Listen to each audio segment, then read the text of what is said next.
ಅವಾಗೇನಾಗುತ್ತೆ, doctors ಪೇಷಂಟ್ಗೆ naphthalene ಕೊಡೋ ಬದಲು ಅಸಿಟನಲೈಡ್ ಕೊಟ್ಬಿಡ್ತಾರೆ. ಇದಕ್ಕಿಂತ ಮುಂಚೆ 1878 ಅಲ್ಲಿ HN ಮಾರ್ಸ್ ಅನ್ನೋ ಒಬ್ಬ ಕೆಮಿಸ್ಟ್ ಅವನ್ ಲ್ಯಾಬ್ ಅಲ್ಲಿ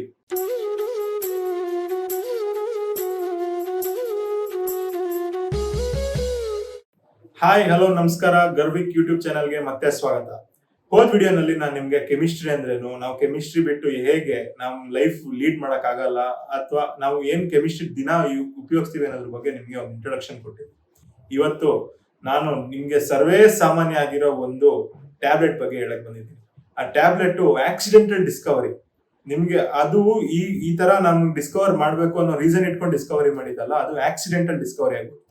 ಬಟ್ ಇದು ಹೆಂಗೆ ಆಯ್ತು ಅಂದ್ರೆ, ಸೈಂಟಿಸ್ಟ್ ಇದನ್ನ ಕೈಯಲ್ಲಿ ಬೆಣ್ಣೆ ಇಟ್ಕೊಂಡು ಊರೆಲ್ಲ ತುಪ್ಪ ಹುಡುಕಿದ್ರಂತೆ, ಆ ತರ ಆಗೋದು. 70 ವರ್ಷ ಈ ಮೆಡಿಸಿನ್ ಬಗ್ಗೆ ಗೊತ್ತಿದ್ರು, ಇದು ಏನ್ ಮಾಡುತ್ತೆ ಅಂತ ಗೊತ್ತಿದ್ರು, ಅದನ್ನ ಡಿಸ್ಕವರಿ ಮಾಡದೆ ಬೇರೆ ಟ್ಯಾಬ್ಲೆಟ್ಸ್ ಕೊಟ್ಟು ತುಂಬಾ ಟಾಕ್ಸಿಸಿಟಿ ಕ್ರಿಯೇಟ್ ಮಾಡಿ ಬಾಡಿನಲ್ಲಿ 70 ವರ್ಷ ಆದ್ಮೇಲೆ ಇದನ್ನ ಕಂಡುಹಿಡಿದ್ರು. ಆ ಟ್ಯಾಬ್ಲೆಟ್ ಯಾವ್ದಂತ ಗೊತ್ತಾಗ್ಬೇಕಾ? ಈ ವಿಡಿಯೋ ಫುಲ್ ನೋಡಿ. 1886 ಅಲ್ಲಿ ಒಬ್ಬ ಪೇಷಂಟ್ ಒಂದು ಹಾಸ್ಪಿಟಲ್ಗೆ ಅಡ್ಮಿಟ್ ಆಗ್ತಾನೆ. ಅವಾಗ ಏನಾಗುತ್ತೆ, ಆ ಪೇಷಂಟ್ ಏನಿರುತ್ತೆ ಅಂದ್ರೆ ಇಂಟೆಸ್ಟೈನಲ್ ವರ್ಮ್ಸ್, ಅಂದ್ರೆ ಕರಳಲ್ಲಿ ಹುಳುಗಳಿರುತ್ತೆ.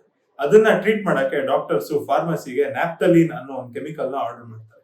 ಅವಾಗ ಏನಾಗುತ್ತೆ ಅಂದ್ರೆ, ಫಾರ್ಮಸಿನಲ್ಲಿ ಆಕ್ಸಿಡೆಂಟಲ್ ಆಗಿ ನ್ಯಾಪ್ತಲಿನ್ ಕಳ್ಸೋ ಬದಲು ಅಸಿಟನಲೈಡ್ ನ ಕಳಿಸ್ಬಿಡ್ತಾರೆ. ಅವಾಗ ಏನಾಗುತ್ತೆ, ಡಾಕ್ಟರ್ಸ್ ಪೇಷಂಟ್ಗೆ ನ್ಯಾಪ್ತಲಿನ್ ಕೊಡೋ ಬದಲು ಅಸಿಟನಲೈಡ್ ಕೊಟ್ಬಿಡ್ತಾರೆ. ಅಸಿಟನಲೈಡ್ ಏನ್ ಮಾಡುತ್ತೆ, ಪೇಷಂಟ್ಗೆ ಹೈ ಫೀವರ್ಸ್ ಇರುತ್ತೆ, ಆ ಹೈ ಫೀವರ್ ನ ರೆಡ್ಯೂಸ್ ಮಾಡ್ಬಿಡುತ್ತೆ. ಅವಾಗ ಡಾಕ್ಟರ್ಸ್ ಆಕ್ಸಿಡೆಂಟ್ ಆಗಿ ಫೀವರ್ ರೆಡ್ಯೂಸರ್ಸ್ ನ ಕಂಡುಹಿಡಿತಾರೆ. ಫೀವರ್ ರೆಡ್ಯೂಸರ್ಸ್ ಅನ್ನೋ ಕ್ಲಾಸ್ ಅಲ್ಲಿ ನಮ್ಗೆ ಆ ಕಾಲಕ್ಕೆ 1886 ಅಲ್ಲಿ ಫಿನ್ ಅಸಿಟಿನ್ ಮತ್ತೆ ಅಸಿಟನಲೈಡ್ ಎರಡೇ ಇದ್ದೀವಿ. ಫಿನ್ ಅಸಿಟಿನ್ ಮತ್ತೆ ಅಸಿಟನಲೈಡ್ ನ ನಾವು ಒಬ್ಬ ಪೇಷಂಟ್ಗೆ ಅಥವಾ ಒಬ್ಬ ರೋಗಿ ಕೊಟ್ಟಾಗ ಅದೇನಾಗುತ್ತೆ ಅಂದ್ರೆ, ಪೇಷಂಟ್ ನ ಬ್ಲಡ್ ಆಕ್ಸಿಜನ್ ಜೊತೆ ರಿಯಾಕ್ಟ್ ಆಗ್ಬಿಟ್ಟು ಬ್ಲಡ್ ಆಕ್ಸಿಜನ್ ಲೆವೆಲ್ ನ ಕಡಿಮೆ ಮಾಡುತ್ತೆ. ಈ ಬ್ಲಡ್ ಆಕ್ಸಿಜನ್ ಲೆವೆಲ್ ಕಡಿಮೆ ಆದಾಗ ಬಾಡಿ ನೀಲಿಗಟ್ಟಕ್ಕೆ ಶುರು ಆಗುತ್ತೆ. ಬಾಡಿ ನೀಲಿಗಟ್ಟೋದು ಹೆಂಗೆ ಅಂದ್ರೆ, ನಿಮ್ಗೆ ಒಂದು ಸಣ್ಣ ಎಕ್ಸ್ಪೆರಿಮೆಂಟ್ ಮೂಲಕ ಹೇಳ್ತೀನಿ. ಒಂದು ರಬ್ಬರ್ ಬ್ಯಾಂಡ್ ತಗೊಳ್ಳಿ, ಈ ಫಿಂಗರ್ಗೆ ಟೈಟ್ ಆಗಿ ಅದನ್ನ ಸುತ್ಕೊಂತಾ ಬನ್ನಿ. ಒಂದ್ 50 ಸೆಕೆಂಡ್ ಇಲ್ಲ 1 ನಿಮಿಷ ಆಗೋಷ್ಟರಲ್ಲಿ, ಅಷ್ಟು ಬೇಡ, ಒಂದ್ 30 ಸೆಕೆಂಡ್ ಆಗೋಷ್ಟರಲ್ಲಿ ನಿಮ್ ಫಿಂಗರ್ ಟಿಪ್ ನೀಲಿಗಟ್ಟಕ್ಕೆ ಶುರು ಆಗುತ್ತೆ.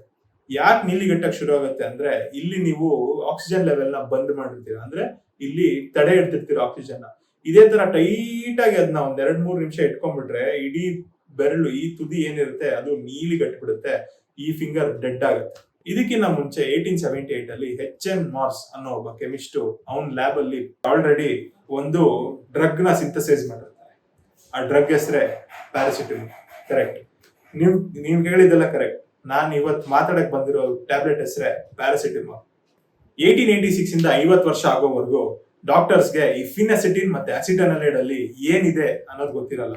ಅವ್ರೇನ್ ಮಾಡ್ತಿರ್ತಾರೆ, ಬ್ಲೈಂಡ್ ಆಗಿ ಫಿನಸಿಟಿನ್ ಮತ್ತೆ ಅಸಿಟನಲೈಡ್ ನ ಪೇಷಂಟ್ಸ್ಗೆ ಕೊಡ್ತಾ ಇರ್ತಾರೆ.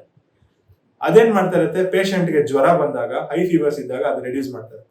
ಬಟ್ ಈ ಕೆಮಿಕಲ್ಸ್ ಅಥವಾ ಈ ಡ್ರಗ್ ತಗೊಂಡಾಗ ಸೈಡ್ ಎಫೆಕ್ಟ್ ಏನು ಅಂದ್ರೆ, ಇದು ಬ್ಲಡ್ ಆಕ್ಸಿಜನ್ ಜೊತೆ ರಿಯಾಕ್ಟ್ ಆಗ್ಬಿಟ್ಟು ಬ್ಲಡ್ ಆಕ್ಸಿಜನ್ ಲೆವೆಲ್ ಕಡಿಮೆ ಮಾಡಿ ಬಾಡಿನ ನೀಲಿಗಟ್ಟಕ್ಕೆ ಶುರು ಮಾಡುತ್ತೆ.